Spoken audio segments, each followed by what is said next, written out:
her külname, her gün yeni bir beste ve her an farklı bir nefes.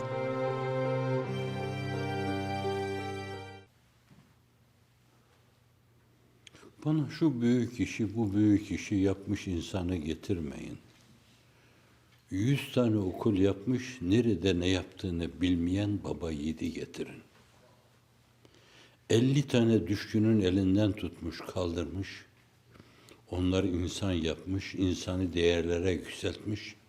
Sorduğun zaman bilemiyorum, tam hatırlayamıyorum diyen baba yiğidi getirin. İstanbul'u fethettiği zaman bana ait yanı çok yok onun. Hızır Çelebi vardı orada. Molla Husrev vardı.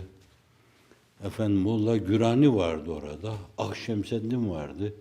Onların o milleti coşturmasıyla mı oldu, neyle oldu ben de bilemiyorum yani. Nasıl olduysa oldu diyen baba yiğidi getirin.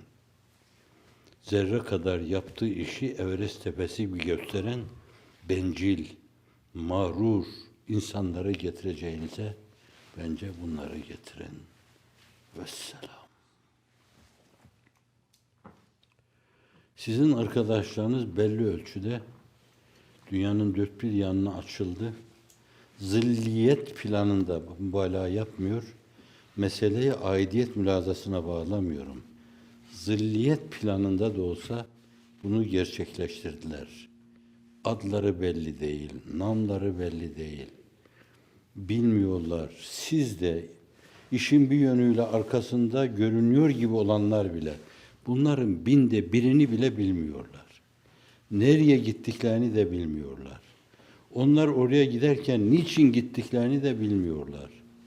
Hepsinin alnından öperim. Hatta insanın insana karşı eğilmesine karşı olanlardan birisiyim. Ayağa kalkmasına karşı olanlardan birisiyim. İnsanlığın iftihar tablosu Acemlerin büyüklerine ayağa kalktığı gibi kalkmayın buyuruyor. Ben o mevzudaki o tekrimkar ifadeye 1000 başım olsa feda ederim. Ama böylelerinin ayaklarını öpmek için çok rahatlıkla eğilebilirim.